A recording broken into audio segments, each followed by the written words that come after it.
Good morning दोस्तों, Magadh IAS में आपका स्वागत है। अभी तक मगध आईएएस में आप इतिहास के बारे में पढ़ रहे थे। बहुत सारे स्टूडेंट के कमेंट्स आए, बहुत सारे स्टूडेंटों ने ये हमारे पास मैसेज भेजा कि सर केवल इतिहास ही ना पढ़ाइए और भी सब्जेक्ट की भी जानकारी दीजिए। और उन सारे सब्जेक्ट में जो सबसे ज़्यादा इम्पोर्टेंट या ये कहें कि स्टूडेंट को जो सबसे ज़्यादा कन्फ्यूज़न जो सब्जेक्ट में रहता है वो है पर्यावरण पारिस्थितिकी एवं जलवायु परिवर्तन सब्जेक्ट में। इसका कोई निश्चित सिलेबस नहीं है, निश्चित कोई आकार नहीं है और स्टूडेंट बहुत ज़्यादा भ्रमित रहते हैं कि वो कहाँ से इस सिलेबस की शुरुआत करें, कहाँ अंत करें, उनको यही नहीं पता चलता है। और बड़े बड़े कोचिंग संस्थान इतने लंबे चौड़े इस सब्जेक्ट को बना देते हैं, इतना विकराल बना देते हैं कि स्टूडेंट उन शब्दों को समझने में सारा टाइम बर्बाद कर देता है और उसे ये समझ में नहीं आता है कि इस टॉपिक से क्वेश्चन क्या आते हैं।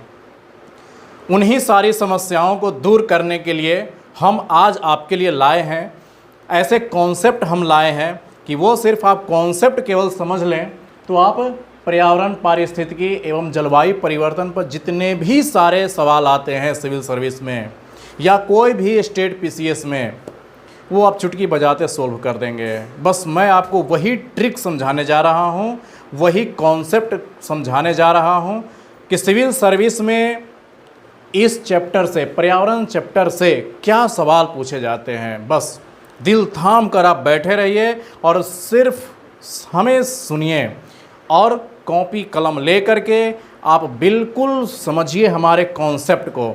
आज अगर हमारे कॉन्सेप्ट को आप समझ गए, ज़िंदगी भर आपको ये अलग से पढ़ने की ज़रूरत नहीं है। इतने बेहतरीन ढंग से आज हम आपको डिफ़ाइन करके समझाते हैं कि आज तक न आपने कभी पढ़ा होगा न कभी सुना होगा। ऐसे हम आपको समझाएंगे। सिर्फ़ और सिर्फ दो ही ऐसा ट्रिक है, इसका दो कॉन्सेप्ट है जिसके साथ आप समझ लेंगे कि पर्यावरण क्या होती है, पारिस्थितिकी तंत्र क्या होती है, जलवायु परिवर्तन क्या होती है।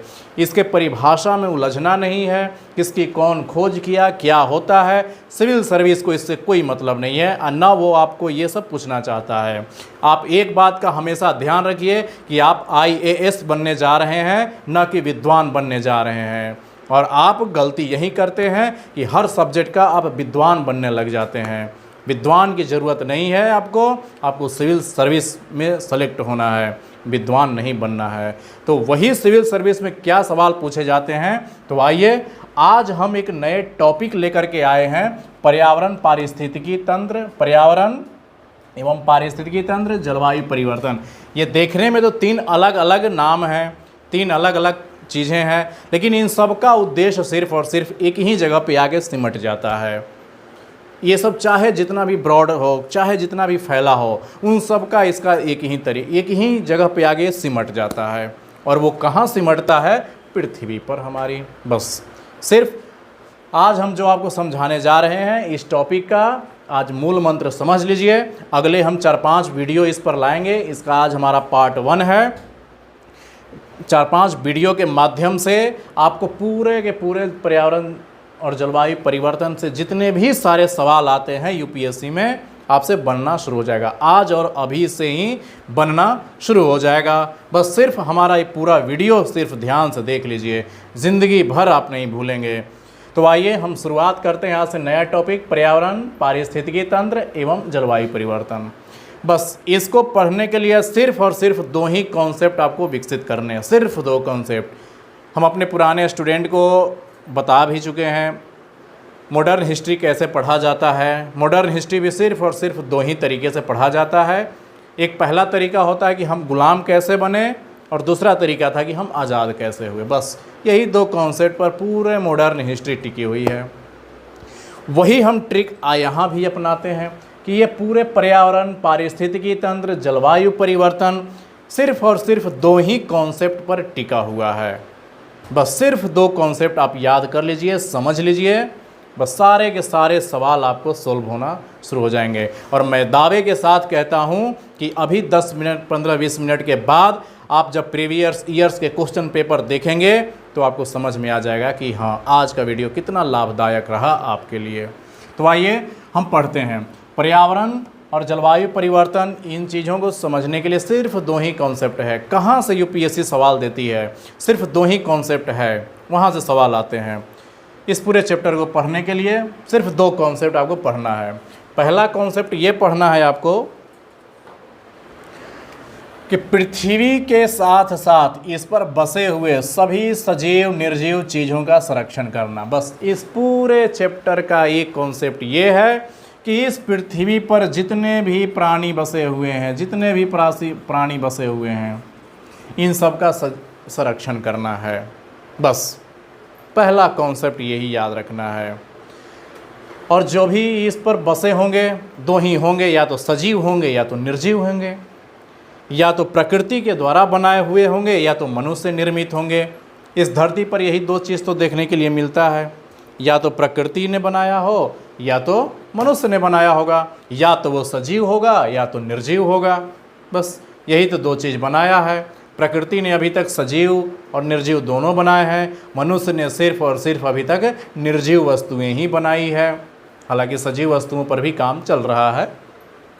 पहला कॉन्सेप्ट ये है कि पृथ्वी के साथ साथ, पृथ्वी को तो बचाना ही बचाना है, साथ ही साथ इस पृथ्वी के अंदर जो भी सजीव और निर्जीव चीज़ें हैं उन सब का संरक्षण करना है। सिविल सर्विस का पहला क्वेश्चन यहीं से रहता है। बस कि इन चीज़ों की जो जैव विविधता है, प्राणियों का है, वेराइटीज़ हैं, ये सब चीज़ों को कैसे संरक्षण करना है बस। और दूसरा कॉन्सेप्ट ये है कि पृथ्वी को बचाने के लिए विश्व समेत भारत ने कौन कौन से उपाय या कदम उठाए हैं बस। और मेरा दावा है आज के बाद आप जा करके क्वेश्चन पेपर देखिए। सिविल सर्विस जो भी सवाल पूछा है सिर्फ यही पूछा है सिविल सर्विस ने कि अभी तक पूरे विश्व ने या भारत ने इस पृथ्वी को बचाने के लिए, इस पूरे पृथ्वी को बचाने के लिए कौन कौन से उपाय किया है या कौन कौन से कदम उठाया गया है। अब वो कदम क्या क्या हो सकते हैं, या तो कोई संधि किया जाए, एग्रीमेंट किया जाए, प्रोटोकॉल बनाया जाए, या कोई समझौता किया जाए, या कोई फंड बनाया जाए, जैसे WWF फंड बनाया गया, या कोई संस्था बनाया जाए, UNEP संस्था बना, यूनेस्को संस्था बना, UNFCCC संस्था बना, और भी बहुत सारे संस्थाएं बनी है, या कोई कानून बना है, या उस पर कोई बैठक होती है। बस सिविल सर्विस यहीं से सारा सवाल पूछती है कि पृथ्वी को बचाने के लिए अभी तक पूरे विश्व के देशों ने क्या किया है और भारत ने क्या किया है। बस इसके अलावा आप तीसरा सवाल हमें दिखा दें तो मैं मान जाऊं। 5-6 सवाल आते हैं प्रीलिम्स में, या कभी कभी 8-10 क्वेश्चन भी आते हैं प्रीलिम्स में पर्यावरण, पारिस्थितिकी और जलवायु परिवर्तन से, और वो 10 के 10 क्वेश्चन आपको सीधे सीधे यहीं से पूछा जाता है। 2015 में पेरिस एग्रीमेंट हुआ, 2015 के यूपीएससी के 16 क्वेश्चन में देख लीजिए, या 16 के क्वेश्चन में देख लीजिए पेरिस एग्रीमेंट से कितना सवाल पूछा है। 3-4 सवाल लगातार पेरिस एग्रीमेंट से पूछा है। क्योटो प्रोटोकॉल, मॉन्ट्रियल प्रोटोकॉल, सारा यहीं से सवाल पूछा जाता है, यहीं से संधि होता है। UNFCCC की हर साल बैठक होती है, यहीं से सवाल पूछा जाता है। तो सिविल सर्विस सिर्फ और सिर्फ 2 ही कॉन्सेप्ट को अपना करके सवाल वो पूछती है। सिविल सर्विस को नहीं मतलब है कि इसका जलवायु परिवर्तन की परिभाषा क्या होती है, किस वैज्ञानिक ने पहली बार खोज की है, या पारिस्थितिकी तंत्र किसे कहते हैं, पारिस्थितिकी तंत्र के प्रकार कितने होते हैं, कहाँ, वो सब नहीं। वो विद्वान आपको नहीं बनाना चाहता है, वो तो सिर्फ ये देखता है कि एक्शन क्या किया जा रहा है, पृथ्वी को बचाने के लिए कार्य कौन कौन सा किया जा रहा है। फिर ना पर्यावरण को बचाने के लिए क्या क्या किया जा रहा है, और एक रिपोर्ट भी है, रिपोर्टें भी जारी होती है, ये भी एग्ज़ाम में पूछा जाता है। कौन कौन से रिपोर्ट जारी होता है, कौन सी संस्था जारी करती है, और उसके कुछ न कुछ अगर कुछ ऐसा हुआ विशेष तो उसका स्टेटमेंट बनाकर सवाल पूछती है। तो पूरे इस पर्यावरण, पारिस्थितिकी तंत्र और जलवायु परिवर्तन में जितने भी सारे सवाल आते हैं, जितने भी ये फैले हुए हैं, बिखरी हुई ये सारी चीज़ें हैं, संधि, समझौते, फंड, संस्था, कानून, बैठक, इन सब को हम आपको एक माला में पिरोने जा रहे हैं और एक एक करके हम आपको बताने जा रहे हैं इन्हीं सब के बारे में। तो आपको अभी तक क्या समझ में आया कि इस चैप्टर में यानी कि पूरे पृथ्वी को बचाने की ही चर्चा की गई है। सिविल सर्विस का यही मतलब है। तो पर्यावरण या जलवायु परिवर्तन आपको पढ़ना है तो सिर्फ दो ही कॉन्सेप्ट आपको पढ़ना है। पहला है कि पृथ्वी के साथ साथ इस पर बसे हुए सभी सजीव निर्जीव चीज़ों का संरक्षण करना है। तो कैसे करना है ये सवाल यूपीएससी पूछती है, मेंस में पूछती है, कैसे करना है, कौन कौन से कदम उठाए गए हैं। और दूसरा ये कॉन्सेप्ट है कि पृथ्वी को बचाने के लिए विश्व समेत भारत ने कौन कौन से उपाय किए हैं या कौन कौन से कदम उठाए हैं, और यही सब सारा कदम उठाया गया है। बस हो गया। यही दो कॉन्सेप्ट आपको समझना है और यही कॉन्सेप्ट को समझने के लिए हम आते हैं कि वो क्या क्या काम अभी तक किया गया, इन सब पर कौन कौन से बनाया गया, हम एक लाइन से देखेंगे। अभी तक जब से वैज्ञानिकों ने होश संभाला, पृथ्वी को बचाने के लिए वो तैयार हुए, तब से लेकर 2020 आज तक हम देखेंगे कौन सी संधि हुई, कौन से समझौते हुए, कौन से बैठक हुई, कौन से कानून बने, इस सारे को हम एक लाइन में देखेंगे। इधर उधर से हम नहीं, एक क्रम में हम देखेंगे। तो आइए उसी को हम शुरुआत करते हैं। जब वैज्ञानिकों को यह एहसास होने लगा धीरे धीरे कि कुछ न कुछ तो पृथ्वी पर गड़बड़ चल रही है, तब उन्होंने समग्र रूप से इसका समाधान ढूंढने का प्रयास करना शुरू कर दिया। और जब वैज्ञानिकों को पता चला कि पृथ्वी को लगता है कि अब ज़्यादा दिन हम बचा के नहीं रख सकते हैं, तब वैज्ञानिकों ने सोचा कि इस पूरे पृथ्वी पर जितने भी लोग, जितने भी देश हैं, उन सबको इकट्ठा किया जाए और उन सबको बताया जाए कि भाई आप लोग बहुत इस पृथ्वी पर कचरा फैला रहे हैं, अगर आप इस कचरे को नहीं रोकेंगे तो ये पृथ्वी ज़्यादा दिन टिकने वाली नहीं है। ये वैज्ञानिकों ने सोचा और सोच करके पूरे विश्व के देशों को न्योता भेजा गया। सब लोगों को एक इन्फॉर्मेशन दिया गया कि आइए और हम एक ऐसी बात आपको बताने वाले हैं कि आपको सुनकर होश उड़ जाएंगे। पूरे विश्व के जितने भी नेता लोग थे, जितने भी लीडर थे, वो सब लोग भागते भागते भागते पहुंच गए कहाँ? यूरोप के एक देश में। उस देश का नाम है स्वीडन। स्वीडन की राजधानी थी स्टॉकहोम। उस स्टॉकहोम में एक कॉन्फ्रेंस का आयोजन किया गया और उस कॉन्फ्रेंस में वैज्ञानिकों ने प्रेजेंटेशन दिया और पूरे विश्व के नेता उस प्रेजेंटेशन को सुनने लगे। तो वैज्ञानिकों ने बताया कि अगर आज आप लोग इस पृथ्वी को बचाने की पहल नहीं करेंगे तो हो सकता है कि जो आप लोग ये काला धन बटोर कर स्विस बैंक में जमा कर रहे हैं या पनामा में जा कर के आप काले धन को इकट्ठा कर रहे हैं या अपने बेटे बेटियों के लिए महल बना रहे हैं, ये सारा धराशायी हो जाएगा। कुछ ही दिनों में सब बर्बाद हो जाएगा। सभी नेता अचानक से डर गए। सभी नेता सोचने लगे कि अब हमारा क्या होगा। जो हमने इतने दिनों की ये जो पैसा कमा के रखा था, गलत गलत तरीक़ों से इकट्ठा कर रखा था, इतने घोटाले किए, घोटालों करने के लिए क्या क्या नहीं हमने सहे, वो सब पैसा अब होगा क्या। तब जा कर के विश्व के नेताओं ने एक निर्णय किया, कहा कि नहीं भाई, पृथ्वी को तो बचाना अब ज़रूरी है। अगर ये पृथ्वी ही नहीं रहेगी तो फिर हमारा ये काला धन कहाँ जाएगा। तब आनन फानन में सारे देश के लीडरों ने मिल करके एक संस्था बनाया। उस संस्था का नाम है यूनाइटेड नेशन इन्वायरमेंट प्रोग्राम, जिसको संक्षेप में हम UNEP के नाम से जानते हैं। इसकी स्थापना कब हुई, कहाँ हुई? तो स्टॉकहोम कॉन्फ्रेंस बुलाया गया। कहाँ पे? स्वीडन में। 1972 में पहली बार ये संस्था बनती है, यानी कि पहली बार विश्व के देश इकट्ठे होकर पृथ्वी को बचाने के लिए पहला कॉन्फ्रेंस करते हैं और यहाँ से एक लंबी यात्रा शुरू होती है इस पृथ्वी को बचाने के लिए। और अभी तक किसी को नहीं मालूम है, न वैज्ञानिक को मालूम है, न कोई नेता लीडर को मालूम है कि इस पृथ्वी को कैसे बताया जाए, लेकिन एक कदम उठाया गया पहली बार।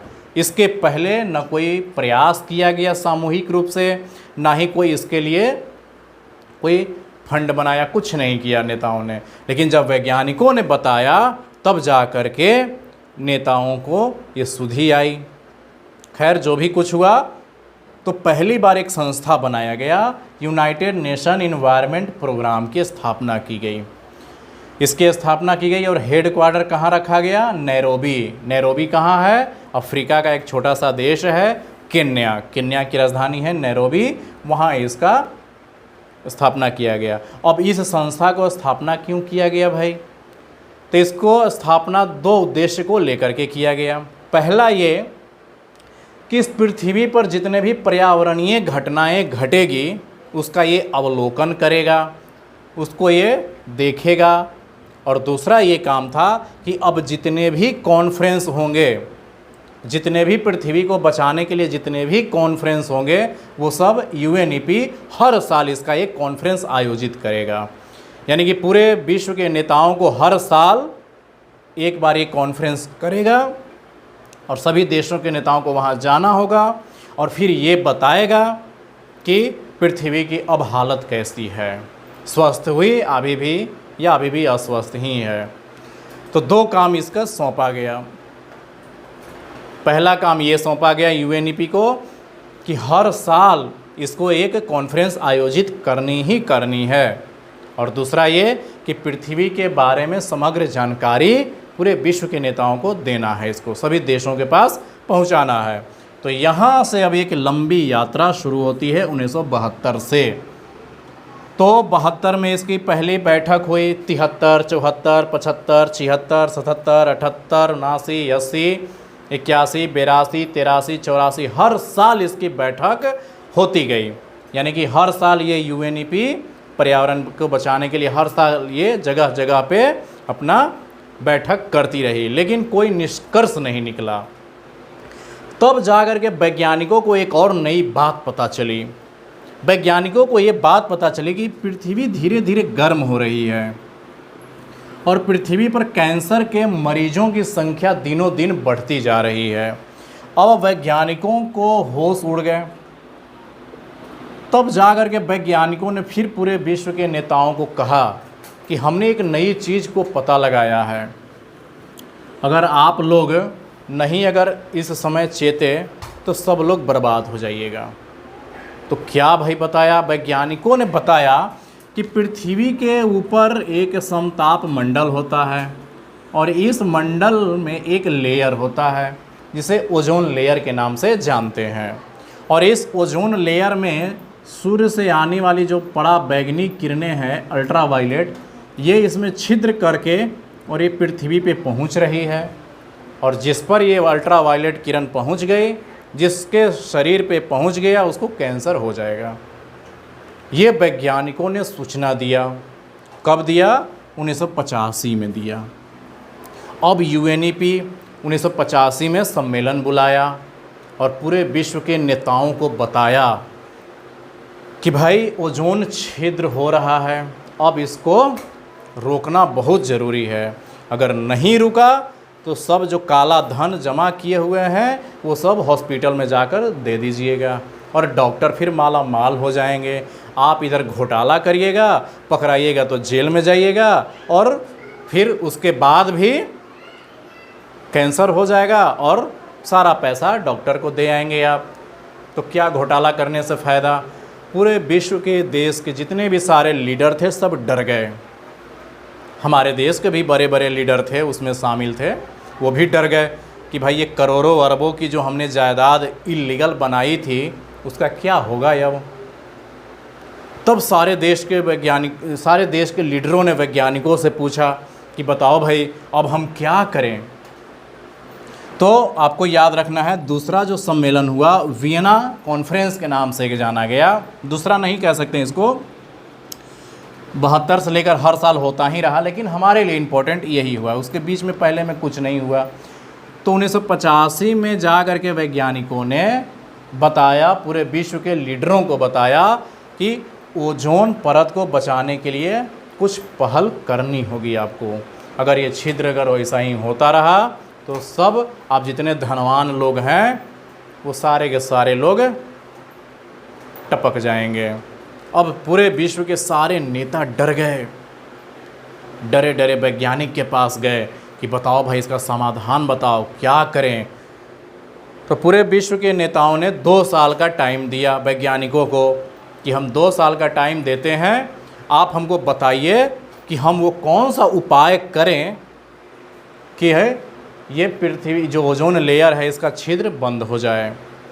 वैज्ञानिकों ने कहा कि ठीक है, हम 2 साल में रिसर्च करते हैं, सर्च करते हैं कि कौन ऐसा चीज़ है भाई जो इस लेयर को छिद्र बना रहा है और हमें नुकसान पहुंचा रहा है। तो 2 साल के बाद वैज्ञानिकों ने समाधान ढूंढ लिया और फिर विश्व के नेताओं को इनविटेशन भेजा गया कि आइए फिर अब हम एक कॉन्फ्रेंस कर रहे हैं।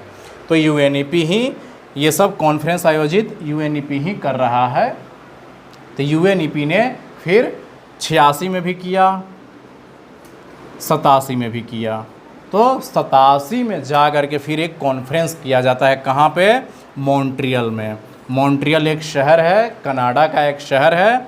तो यहाँ पर एक प्रोटोकॉल किया जाता है। प्रोटोकॉल का मतलब संधि होता है। तो मॉन्ट्रियल प्रोटोकॉल के नाम से ये मशहूर हो गया, प्रसिद्ध हो गया। क्यों? क्योंकि ओजोन परत को हानि पहुँचाने वाले गैसों की पहचान कर लिया वैज्ञानिकों ने। तो बहुत बड़ी ये घटना हुई। वैज्ञानिकों ने पहचान कर लिया कि ये अल्ट्रावायलेट किरण पृथ्वी पर क्यों पहुंच रही है और छिद्र क्यों हो रहा है। साथ ही इन हानिकारक गैसों के उत्पादन पर रोक लगाने की सहमति भी बनाया सबने। करेंगे क्यों नहीं, सहमति बनाएंगे क्यों नहीं भाई, हैं? ये जो बड़े बड़े पैसे वाले हैं, सबसे पहले तो उन्हीं लोगों को ये होगा। तो वो तो खुद ही डर रहे थे, तो वो लोग इस पर हस्ताक्षर किए कि नहीं भाई, हम इन गैसों को पहचान लिए हैं, तो पहचान लिए अपने दुश्मन को, अब इनको हम बंद करेंगे। तो कौन कौन सी गैसें थी? तो जितने भी हैलोजन प्रकार की गैसें होती है वो सारे के सारे ओजोन लेयर को क्षति पहुंचाती है। दूसरा CFC के नाम आप जानते ही होंगे, क्लोरोफ्लोरोकार्बन। तीसरा HCFC, हाइड्रोक्लोरोफ्लोरोकार्बन। ये सारे ऐसे गैसें हैं जो ओजोन लेयर को तोड़ देते हैं, अणुओं को इसके तोड़ देते हैं। जैसे ओजोन का सूत्र आप जानते हैं O3 होता है। इसका मतलब कि O ऐसे 3 गो ऑक्सीजन के अणु एक दूसरे में ये बॉन्ड बनाए हुए रहते हैं। जब यहाँ से ये क्लोरीन निकलती है, ऊपर में जाती है Cl2, ये क्लोरीन, तो ये इसके बीच को ये बॉन्ड को तोड़ देती है। यानी कि 2 इधर अणु और 1 यहाँ पे, और बीच में ये जो जगह बच गया, यहीं से ये अल्ट्रावायलेट किरण पहुंच जाती है पृथ्वी पे और यहाँ पे हानि कर देती है। तो सभी विश्व के देश के नेताओं ने ये प्रण किया, प्रोटोकॉल पे हस्ताक्षर किया कि नहीं, हम अपने देश में CFC का उत्पादन बंद करेंगे, HCFC का उत्पादन हम बंद करेंगे, अब हम नहीं करने देंगे। तो आपको पता ही होगा ये सब गैसें कहाँ से निकलती है। तो फ्रिज है, AC है, रेफ्रिजरेटर हैं और सेविंग करने वाली क्रीम आती है। यानी कि इसका कॉमन एक चीज़ ये पकड़ लेना है कहाँ कहाँ ये गैसें पाई जाती हैं या प्रयोग की जाती हैं। जो भी चीज़ें ठंडी लगती है हम उपयोग करते हैं और उसमें अगर हमें ठंडी लगती है, ठंडक महसूस होता है, उसमें इन सारे गैसों के प्रयोग किया जाता है। जैसे आप क्रीम लगाते हैं, कोई भी क्रीम, तो ठंडक महसूस होता है चेहरे को, उसमें भी इसका यूज किया जाता है। सेविंग करने के लिए वो फोम लगाते हैं, वो ठंडक महसूस होता है, उसमें भी इन गैसों का प्रयोग होता है।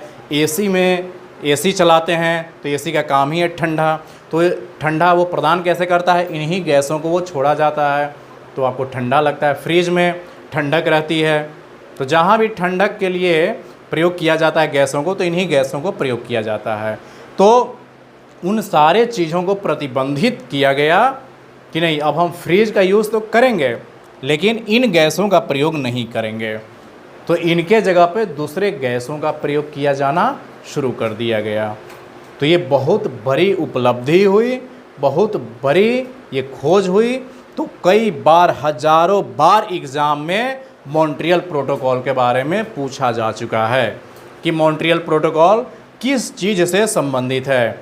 तो आपको सिर्फ इतना याद रखना है कि ये ओजोन लेयर को या ओजोन लेयर के संरक्षण से संबंधित है मॉन्ट्रियल प्रोटोकॉल। तो देखिए, और ये सारा का सारा आयोजन कौन करवा रहा है? ये सारा का सारा आयोजन UNEP ही इसी के जिम्मे है, यही सारा का सारा करवा रहा है। तो इस तरह से अभी हमने देखा स्टॉकहोम सम्मेलन में क्या हुआ। 1972 में UNEP का जन्म हुआ, UNEP की स्थापना हुई।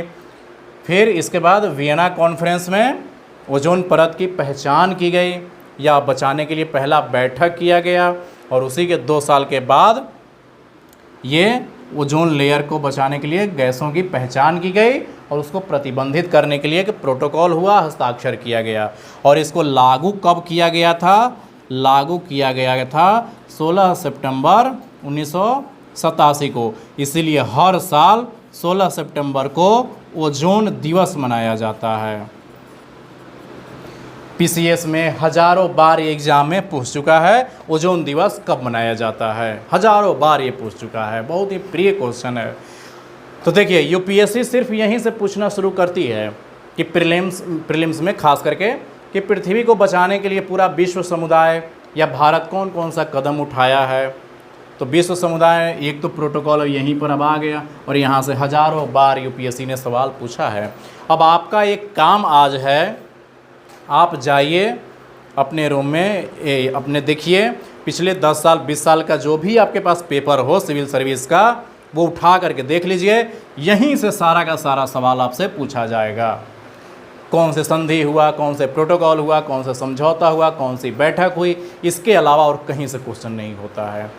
तो हम आपको क्रम वाइज बता रहे हैं। तो 1972 से लेकर के हम 2020 तक बताएंगे आपको, एक एक साल की बताएंगे घटना कि उस साल में कौन कौन सी घटना घटी, उस साल में कौन कौन से प्रोटोकॉल हुए, किस लिए हुए, क्यों किए गए, कौन कौन से फंड बनाए गए। इन सब चीज़ों को हम एक क्रम में बताते हुए चलेंगे, इधर उधर से नहीं। और जब तक आप क्रम वाइज नहीं पढ़ेंगे तब तक ये ऐसा चैप्टर है जो बहुत ही बिखरा बिखरा लगेगा आपको। इतना बिखरा हुआ है कि आप इसको समेट ही नहीं पाएंगे। तो हम आपके लिए बहुत ही आसान ये कॉन्सेप्ट लाए हैं, क्योंकि हम जानते हैं सिविल सर्विस के चरित्र को, और यही आपको हम सिखाना चाहते हैं कि आप सिविल सर्विस के चरित्र को समझिए, उसके कैरेक्टर को पकड़िए कि वो चाहती क्या है आपसे। तो वो आपको सिविल सेवक बनाना चाहती है, न कि विद्वान बनाना चाहती है।